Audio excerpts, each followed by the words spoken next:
¿Alguna vez te has sentido solo, como si nadie estuviera ahí para alentarte o apoyarte? En este momento, quizás sientes que estás luchando contra todo y contra todos, y que nadie entiende lo que te pasa. Te voy a decir algo directo. Esa soledad no es tu enemiga. Al contrario, es la escuela más dura y más real que tendrás en la vida. Pero tienes que obligarte a enfrentarla, porque ahí es donde descubres de qué estás hecho realmente. En los próximos minutos, vas a aprender algo que casi nadie te dice. Lo que aprendes cuando nadie te ayuda es más poderoso que cualquier consejo, aplauso o guía que puedas recibir. Vas a entender cómo levantarte cuando nadie te sostiene, cómo encontrar fuerza en el silencio, cómo tomar el control de tu vida sin depender de nadie más. Si te quedas hasta el final, vas a descubrir herramientas que pueden cambiar la manera en que enfrentas tus problemas y, lo más importante, cómo te enfrentas a ti mismo. Quiero que hagas algo ahora mismo. Escribe en los comentarios: yo me levanto aunque nadie me empuje. Hazlo, porque cada vez que lo escribes es un acto de compromiso contigo mismo. Es tu mente diciéndote: sí, puedo, aunque nadie lo vea. Esto no es solo escribir palabras, es reprogramar tu manera de pensar, reforzar tu fuerza interior y declararte responsable de tu propia vida. Si este mensaje resuena contigo, dale me gusta y compártelo. Hazlo porque alguien más puede estar hoy donde tú estabas ayer y necesita escuchar exactamente esto. Cada like y cada compartida ayuda a que la fuerza que estás aprendiendo a encontrar en la soledad llegue a alguien que la necesita. Ahora quédate conmigo hasta el final y aprende lo que nadie te va a enseñar: cómo ser fuerte, incluso cuando el mundo parece no estar mirando. Capítulo 1. El encuentro con la soledad. Llega un momento en la vida en el que algo se rompe por dentro.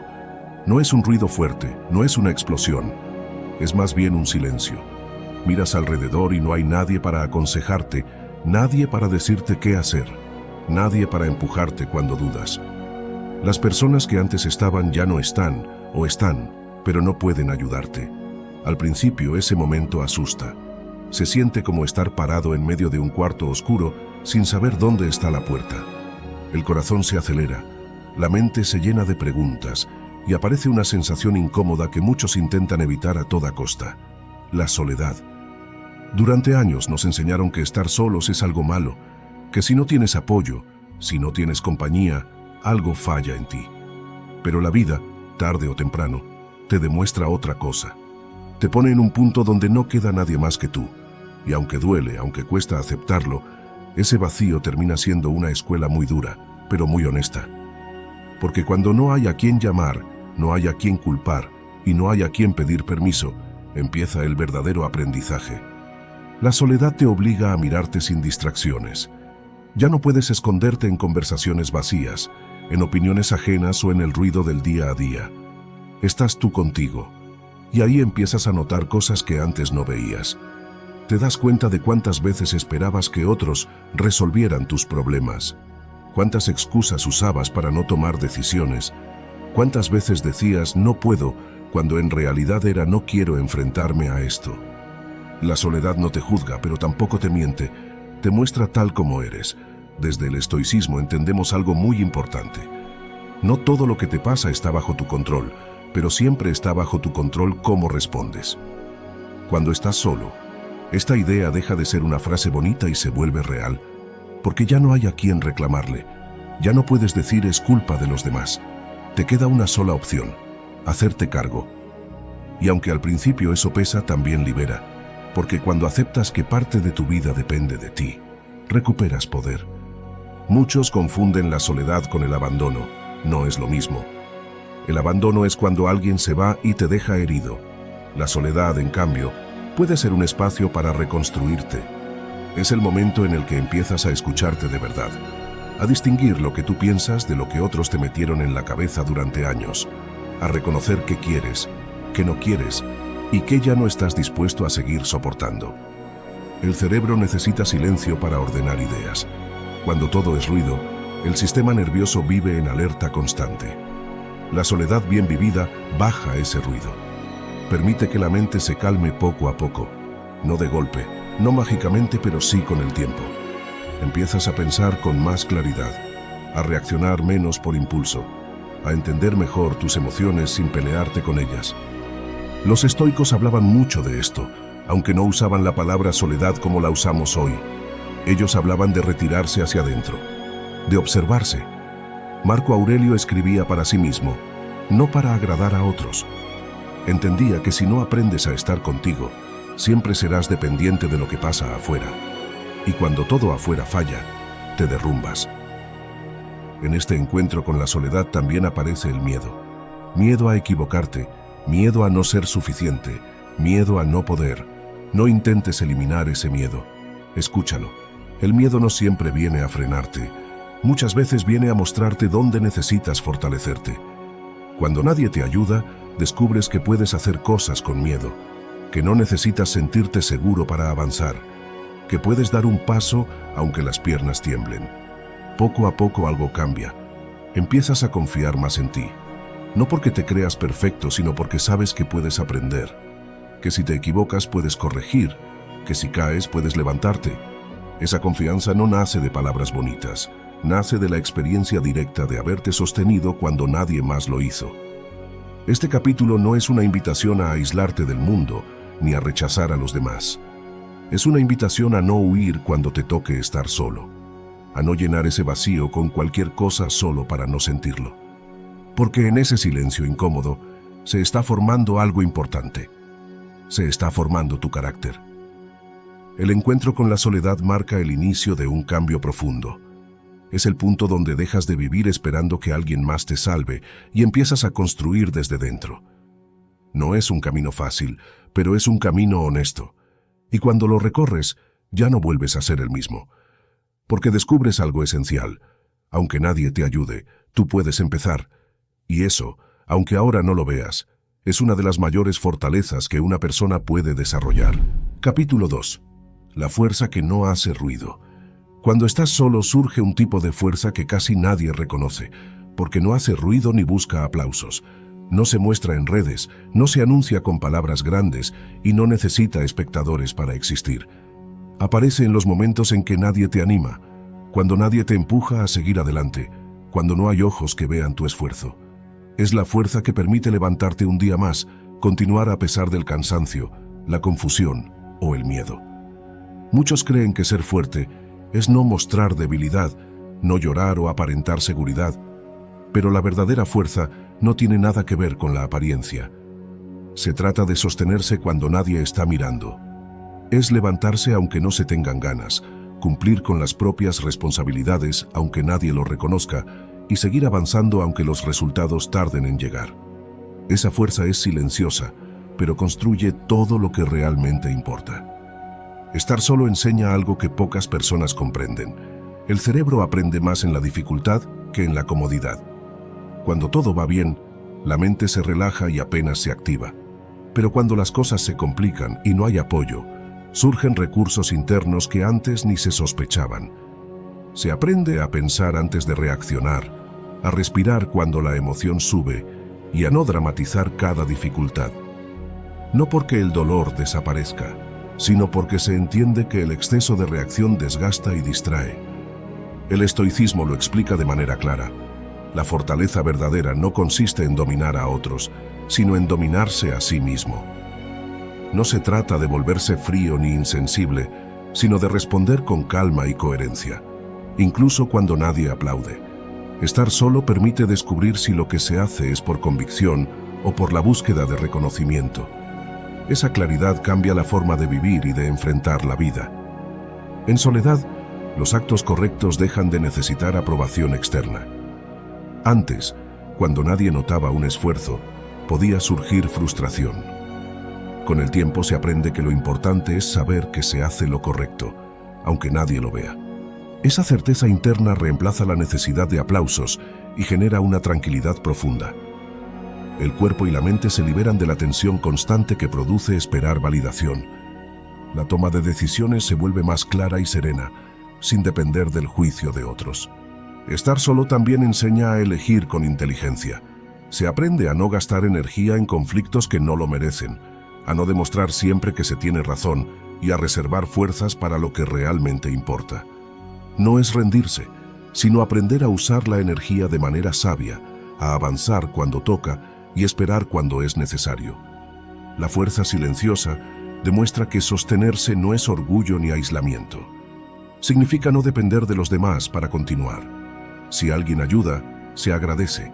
Si no, se sigue igual. La vida cambia, las personas cambian, las circunstancias cambian. Lo único que se puede controlar de verdad es la propia respuesta, y estar solo enseña a asumir esa responsabilidad. Muchos abandonan cuando desaparece el estímulo externo. Por eso la fuerza que se desarrolla en soledad es tan valiosa.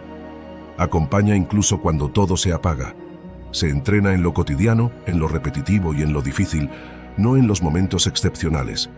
Con el tiempo, vivir de esta manera fortalece la estabilidad interior, reduce la reactividad y genera respeto propio. La verdadera fortaleza no necesita escenario, se construye en privado paso a paso. Y cuando la vida vuelve a ponerse difícil, esa fuerza silenciosa aparece para sostener, no para brillar. Y esa, quizás, es la forma más profunda de poder que se puede alcanzar.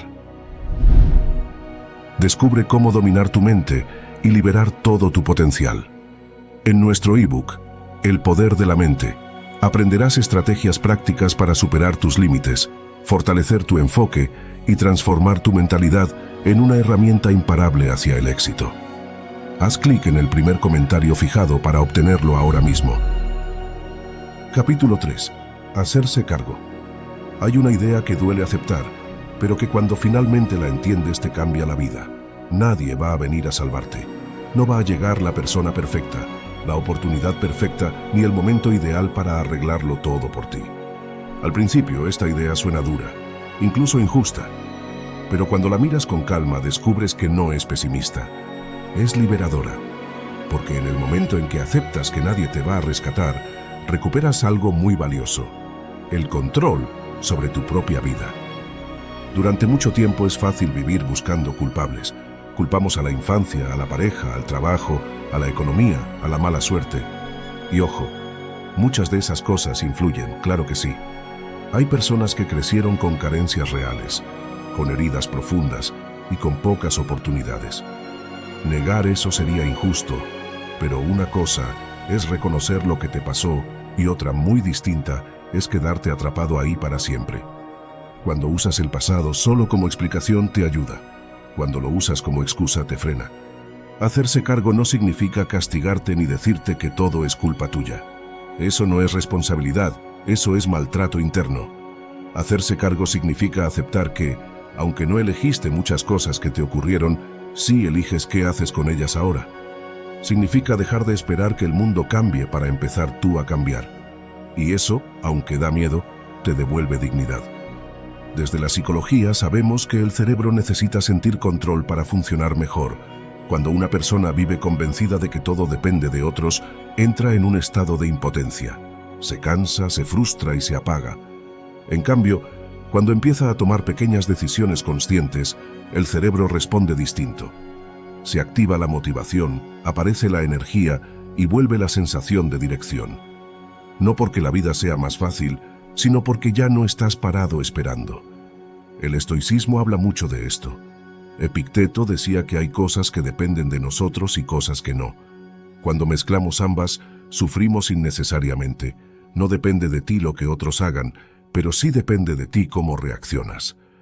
No depende de ti el pasado, pero sí depende de ti lo que construyes hoy. Cuando entiendes esto, dejas de gastar energía peleando con lo que no puedes cambiar y empiezas a invertirla en lo que sí está en tus manos.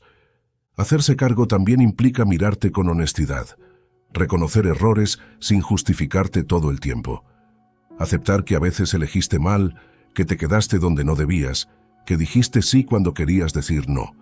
Eso duele, claro que duele, pero también es el primer paso para corregir, porque lo que no reconoces no lo puedes cambiar. Muchas personas confunden responsabilidad con carga. Creen que hacerse cargo es llevar un peso enorme sobre los hombros. En realidad ocurre lo contrario. Cuando dejas de buscar culpables, te quitas un peso. Ya no necesitas convencer a nadie de que tienes razón. Ya no esperas disculpas que quizás nunca lleguen. Te enfocas en lo único realmente útil. ¿Qué hago ahora? He visto muchas personas atrapadas en el papel de víctima durante años. no porque quieran sufrir, sino porque nadie les enseñó otra forma de mirar la vida. Cuando empiezan a hacerse cargo, algo cambia.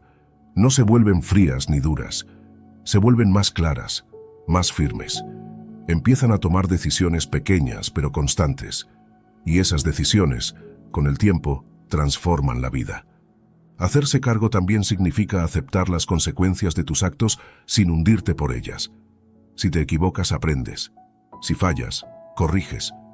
No te quedas castigándote eternamente. La culpa prolongada no mejora nada.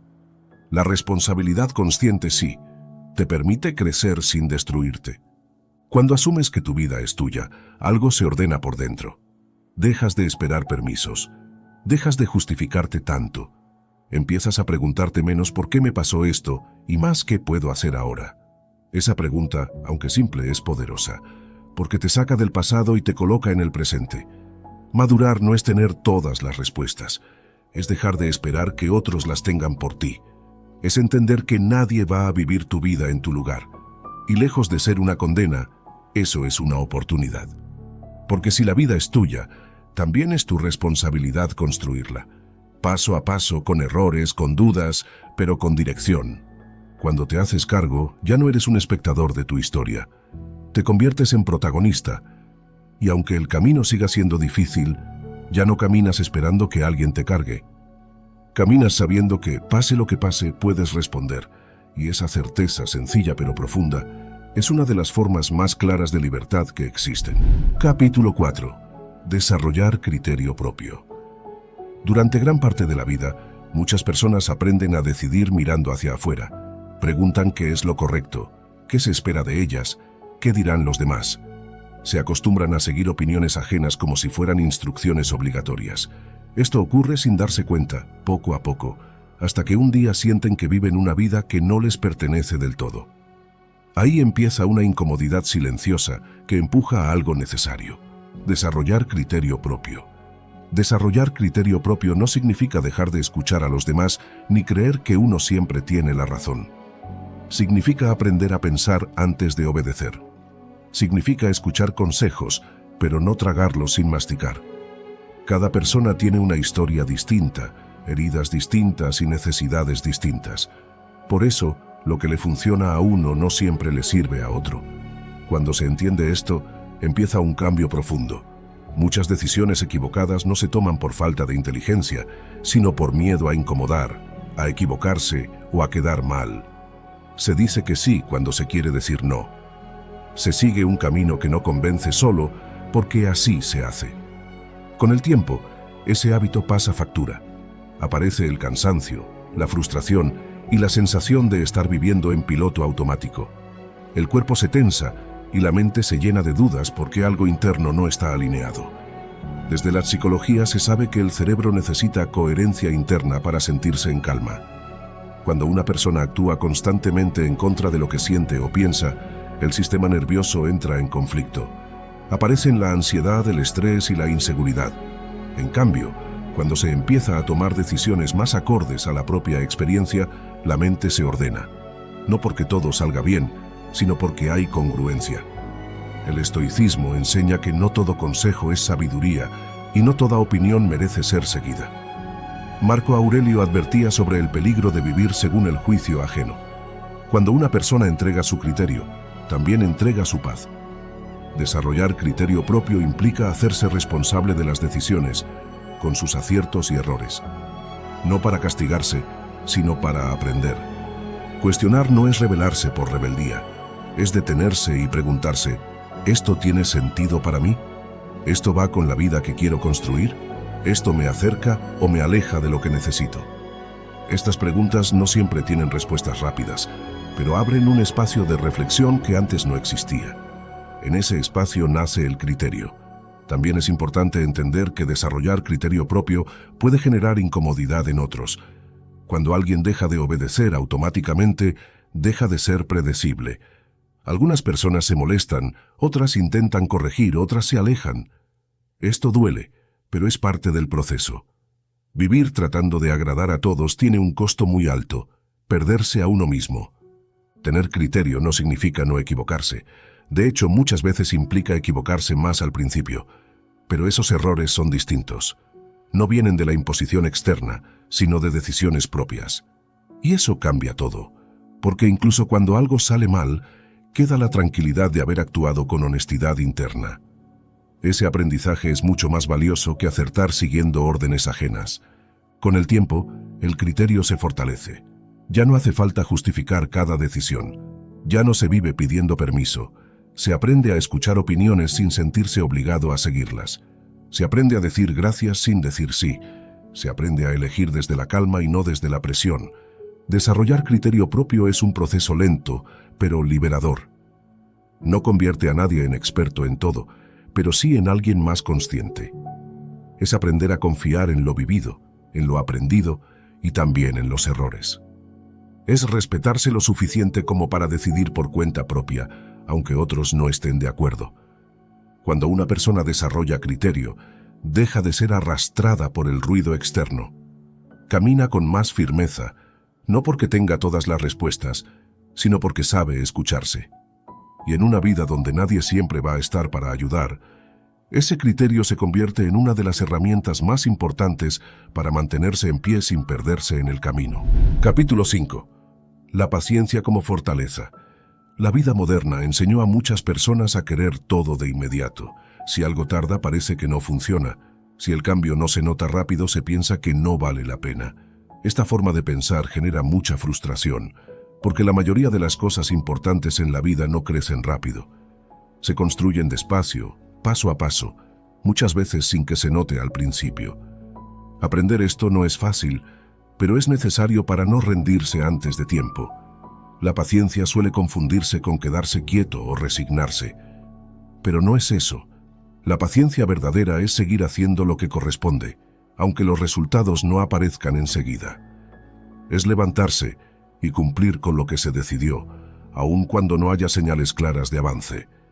Es sostener el proceso sin desesperarse, y eso requiere más fuerza de la que muchos imaginan.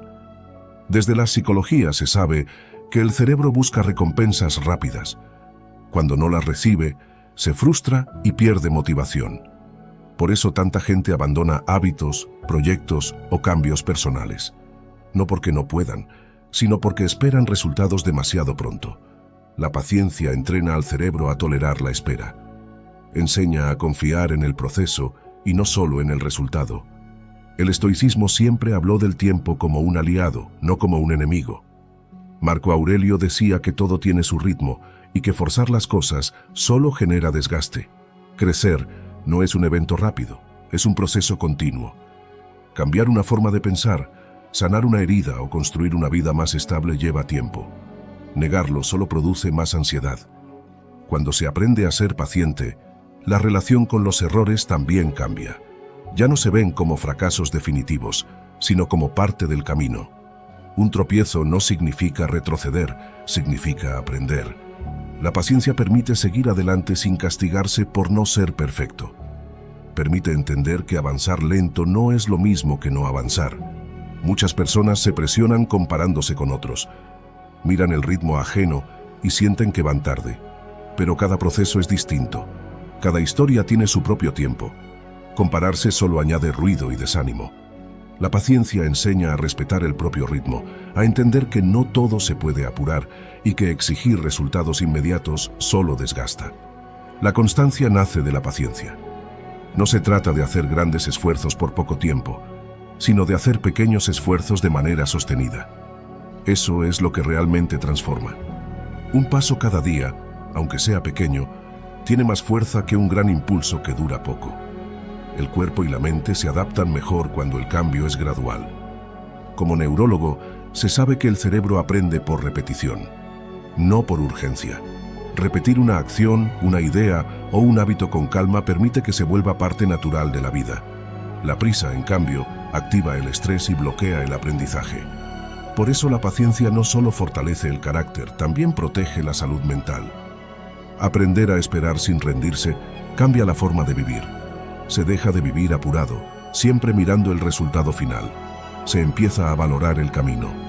No porque sea fácil, sino porque se entiende que ahí ocurre el verdadero crecimiento. La paciencia da perspectiva. permite ver más allá del momento incómodo y confiar en que el esfuerzo tiene sentido. Avanzar sin prisa no significa quedarse estancado. Significa moverse con intención. Saber que cada paso cuenta, aunque no se vea. Significa aceptar que crecer lleva tiempo y que ese tiempo no es tiempo perdido. Es tiempo de construcción. Cuando se desarrolla la paciencia como fortaleza, la vida se vuelve más estable. Hay menos ansiedad, menos autoexigencia y más claridad. Se entiende que lo importante no ocurre rápido, pero ocurre si se sostiene. Y esa comprensión permite seguir adelante sin rendirse, incluso cuando el camino parece largo. Porque quien aprende a esperar, aprende también a resistir y a crecer sin romperse. Capítulo 6. Disciplina cuando nadie mira. La disciplina suele confundirse con motivación. Muchas personas creen que para actuar hay que tener ganas, energía o ánimo, pero la experiencia demuestra otra cosa. Las ganas van y vienen, hay días buenos y días malos. Si una persona solo actúa cuando se siente motivada, avanza poco y de forma irregular. La disciplina verdadera aparece justo cuando la motivación no está. Aparece cuando nadie mira, cuando nadie empuja y cuando nadie felicita. Disciplina no es castigo ni rigidez, es un acuerdo interno. Es cumplir con lo que se dijo que se iba a hacer, incluso cuando no apetece. Es levantarse aunque el cuerpo pida quedarse. Es seguir una rutina sencilla aunque no se vean resultados inmediatos. Y eso, aunque parece pequeño, tiene un efecto profundo en la mente y en el carácter. Desde la psicología, se sabe que el cerebro aprende a confiar cuando hay coherencia entre lo que se piensa y lo que se hace. Cada vez que una persona se falla a sí misma, esa confianza se debilita. Cada vez que cumple, aunque sea en cosas pequeñas, el respeto propio crece. La disciplina, cuando nadie mira, es una forma de decirse a uno mismo: puedo contar conmigo. La mayoría de los hábitos que cambian una vida no son visibles para los demás. Nadie ve el esfuerzo diario, la lucha interna contra la pereza, el cansancio o la duda. Nadie aplaude esos momentos. Y justamente ahí está el valor. Hacer lo correcto sin testigos fortalece más que hacerlo para recibir reconocimiento. Porque el objetivo deja de ser agradar y pasa a ser crecer. El estoicismo defendía esta idea con claridad. Séneca hablaba del dominio de uno mismo como la mayor forma de libertad. No hacer solo lo que apetece, sino lo que conviene. No dejarse arrastrar por el impulso del momento. Esta forma de disciplina no busca perfección, busca constancia. No exige grandes hazañas, exige continuidad. Cuando se desarrolla disciplina sin testigos, la relación con el esfuerzo cambia. Ya no se espera sentir entusiasmo para actuar. Se actúa y luego, con el tiempo, aparece la satisfacción.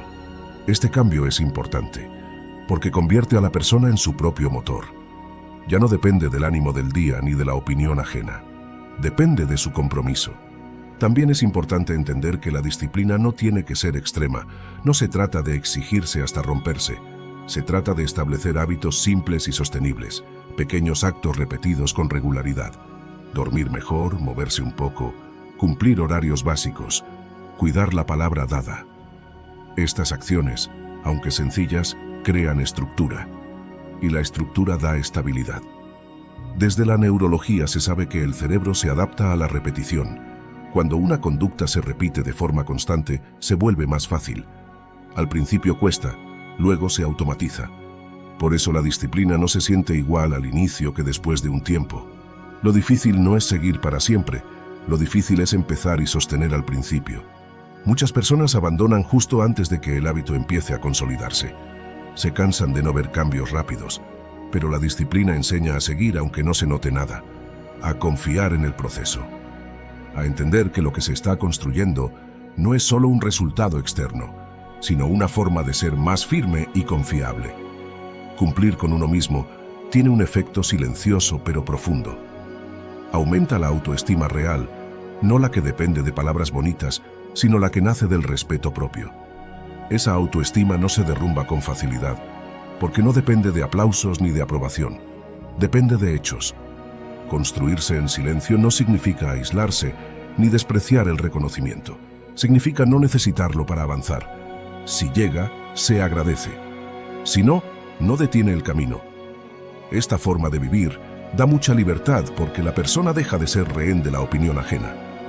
La disciplina cuando nadie mira es una de las bases más sólidas del carácter. No se nota de inmediato, pero sostiene todo lo demás. Es la fuerza que permite seguir cuando el camino se vuelve largo. Es la prueba silenciosa de que aunque nadie ayude y nadie observe, se puede seguir adelante sin traicionarse. Y eso, con el tiempo, cambia por completo la relación con uno mismo y con la vida. Capítulo 7. Claridad en medio del caos. La adversidad llega sin pedir permiso. No avisa, no explica y casi nunca aparece en un buen momento. Cuando todo se desordena, cuando los planes se caen y la ayuda no llega, lo primero que aparece es la confusión. La mente se acelera, las emociones se mezclan y parece imposible pensar con claridad. Sin embargo, con el paso del tiempo, ocurre algo que no siempre se espera. El caos empieza a limpiar. La adversidad tiene una función dura, pero necesaria. Quita lo que sobra, deja al descubierto lo que no estaba funcionando. Muestra con claridad qué personas estaban solo por costumbre, qué hábitos drenaban energía y qué decisiones se tomaban por miedo y no por convicción. Mientras todo va bien, estas cosas pasan desapercibidas. Cuando todo se complica, ya no se pueden ignorar. En los momentos difíciles se cae la máscara. Algunas personas desaparecen, otras se quedan pero no aportan nada, y unas pocas muestran quiénes son de verdad. Esto duele, porque rompe expectativas, pero también ordena, permite ver con más claridad dónde poner la energía y dónde no. Entender esto no vuelve fría a la persona, la vuelve más consciente. Desde la psicología se sabe que el cerebro busca seguridad. Cuando algo amenaza esa seguridad, se activa el miedo, pero si se atraviesa ese miedo sin huir, aparece una visión más clara de la realidad. Se empieza a distinguir entre lo importante y lo secundario, se deja de reaccionar por impulso y se empieza a elegir con más cuidado.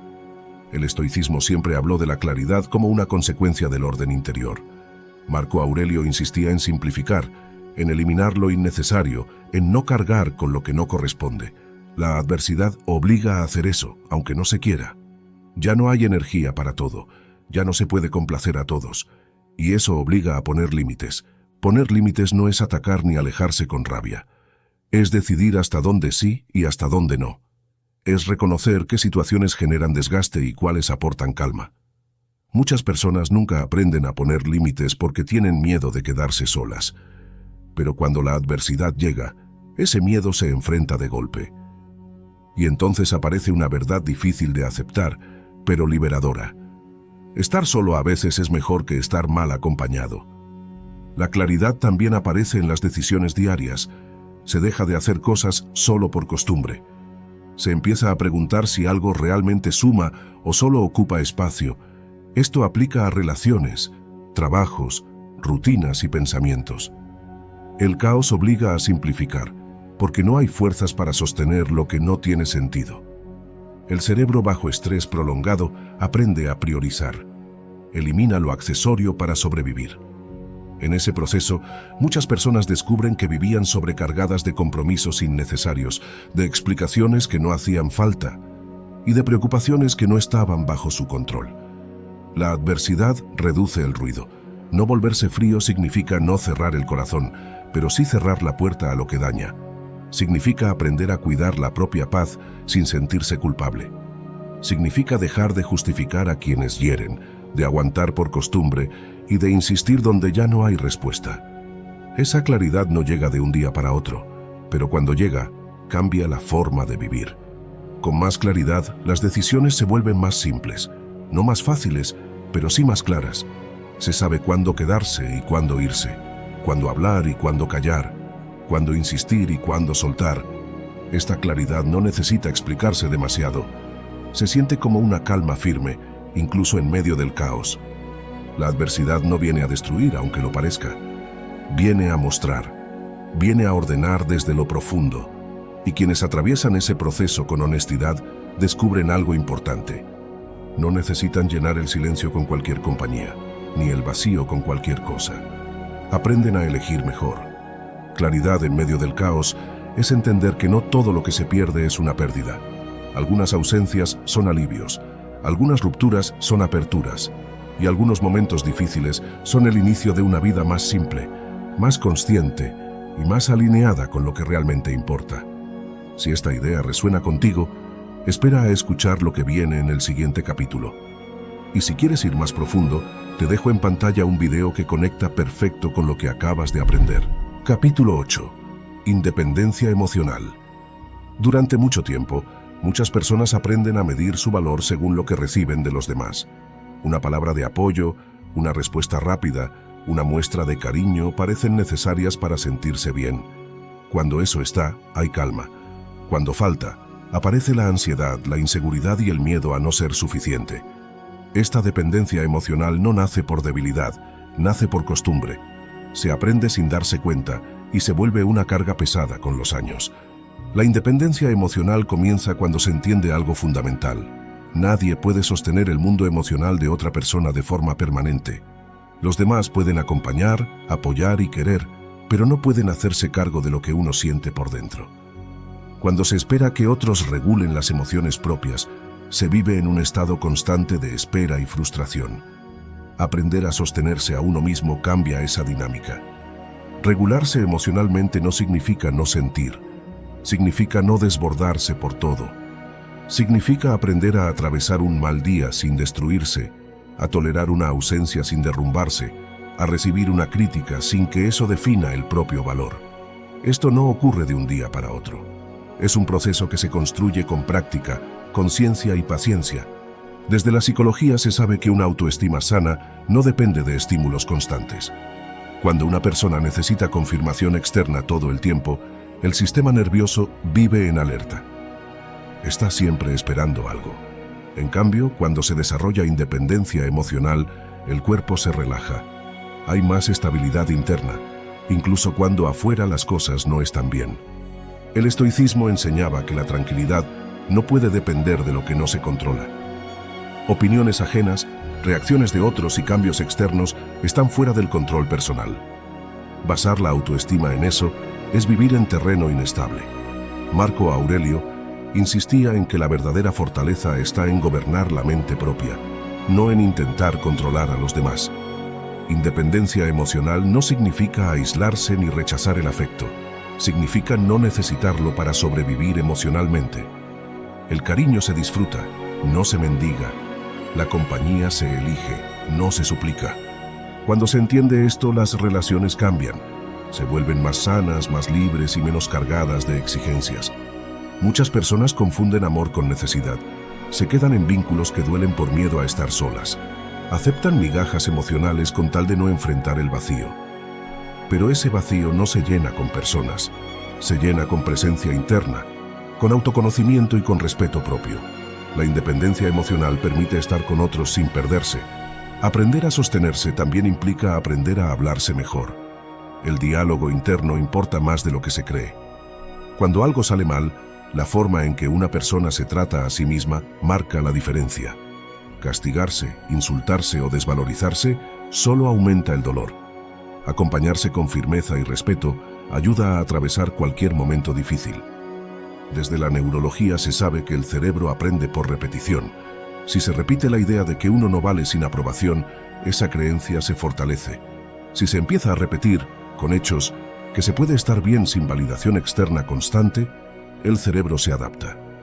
Poco a poco, la necesidad disminuye y la seguridad interna crece. La independencia emocional también permite elegir mejor.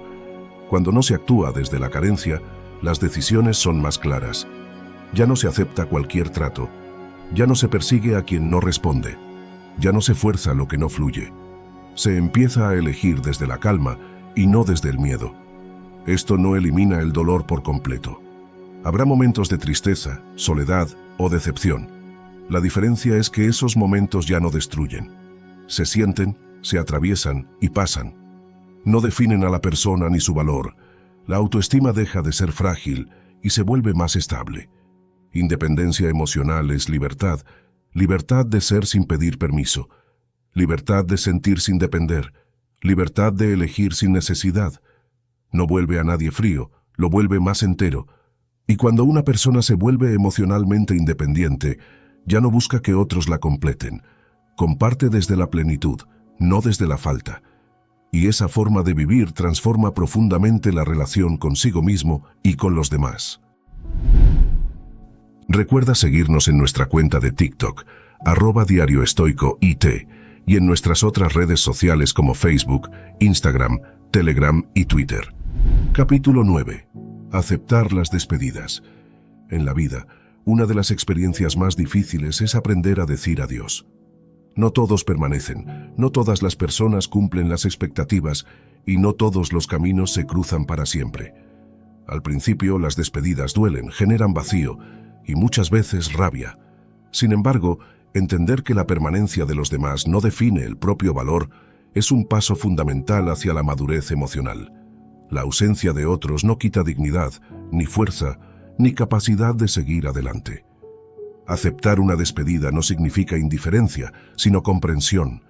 Significa reconocer que las relaciones tienen ciclos y que no siempre es posible controlar quién se queda y quién se va. Intentar retener a alguien a la fuerza solo prolonga el dolor y crea vínculos dañinos. Aprender a soltar permite conservar la propia integridad. Cada separación se convierte en una oportunidad para observar lo que funcionó, lo que no y lo que se necesita para crecer. El proceso de soltar es diferente para cada persona. Algunos lo logran rápido, otros tardan años.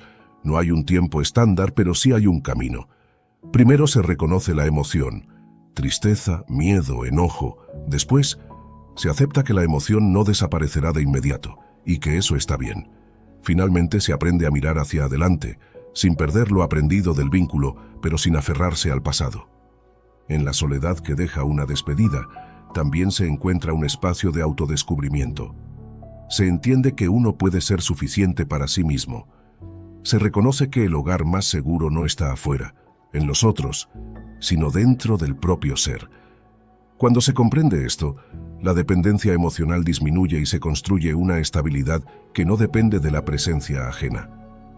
El estoicismo enseña que las pérdidas forman parte de la vida y que resistirse a ellas solo genera sufrimiento innecesario. Marco Aurelio y Séneca hablaban de la impermanencia de las cosas y de la importancia de mantener la paz interior frente a lo inevitable. Aprender a aceptar las despedidas es un ejercicio de control sobre la propia mente, de fortaleza silenciosa, de autonomía emocional. Cada separación también es una oportunidad para reflexionar sobre los límites personales. Algunas personas se alejan porque los límites no se respetaban. Otros se van porque los caminos dejan de coincidir. Entender esto permite tomar decisiones más conscientes en el futuro. Se aprende a cuidar los propios espacios sin esperar que nadie más lo haga. Aceptar la despedida no elimina la nostalgia ni la tristeza, pero cambia la forma de sentirla. Ya no se convierte en un dolor que paraliza, sino en un recuerdo que enseña. Ya no se vive con resentimiento, sino con gratitud por lo que fue y con apertura a lo que vendrá. Cada adiós fortalece la resiliencia y reafirma la propia capacidad de continuar. Al final, la verdadera lección de las despedidas es que uno mismo siempre permanece. Aunque otros se vayan, el propio camino sigue. Cada experiencia de separación enseña a ser más autónomo, más consciente y más fuerte. Se aprende que las relaciones son valiosas, pero no indispensables para sentirse completo. La vida sigue, y con cada adiós se construye la certeza de que uno puede sostenerse, cuidarse y seguir creciendo. Aceptar las despedidas es un acto de amor propio. Es reconocer que el respeto y la calma interna valen más que la presencia forzada de otros. La vida se vive mejor cuando se aprende a soltar sin rencor y a avanzar sin miedo. La despedida deja de ser un final doloroso y se convierte en un paso más hacia la fortaleza interior y la libertad emocional. Capítulo 10. Recuperar la confianza. Estar solo no es solo un momento de vacío, es un espacio donde se descubre hasta dónde llega la propia fuerza. Cuando nadie está alrededor para guiar, corregir o aplaudir, surge la oportunidad de reconstruir la confianza desde cero. No es fácil. Los errores y las dudas parecen más grandes cuando no hay apoyo externo. Pero ese mismo aislamiento permite mirar la vida con claridad y entender que la verdadera confianza nace de adentro, no de las palabras o miradas de otros. En soledad, se aprende que depender de la aprobación ajena es un freno. Cada decisión tomada sin esperar aplausos enseña que se puede confiar en el propio juicio. Se descubre que, aunque los pasos sean inseguros al principio, la acción constante fortalece la certeza interna. Cada pequeña victoria, terminar una tarea, cumplir una promesa propia, superar un miedo, se convierte en un recordatorio de que se puede confiar en uno mismo, incluso cuando nadie más lo hace. Estar solo también muestra la importancia de enfrentar los errores sin que alguien los minimice o los critique. Sin la presión de otros, se puede reflexionar sobre lo que salió mal y aprender sin culpas externas. Se entiende que los tropiezos no son fracasos definitivos, sino señales de qué cambiar y cómo mejorar. Este proceso enseña que la confianza no es ingenuidad, sino el resultado de conocerse, aceptar los límites y saber que se tiene la capacidad de levantarse. Además, la soledad enseña a manejar la incertidumbre sin miedo. Sin consejos inmediatos ni opiniones externas, cada decisión depende únicamente de la propia reflexión. Se desarrolla la capacidad de escuchar la intuición y de valorar la experiencia personal sobre cualquier influencia externa. Este aprendizaje convierte la autoconfianza en algo sólido. No se tambalea frente a juicios, dificultades o cambios inesperados. Otro aspecto que se fortalece en soledad es la resiliencia emocional. Al no haber nadie que consuele o proteja, se aprende a sostener los propios sentimientos, a no depender de estímulos externos para sentirse capaz. Esta autonomía emocional refuerza la confianza, porque ya no se busca validación en otros. Se reconoce que se tiene el recurso interno para enfrentar cualquier situación.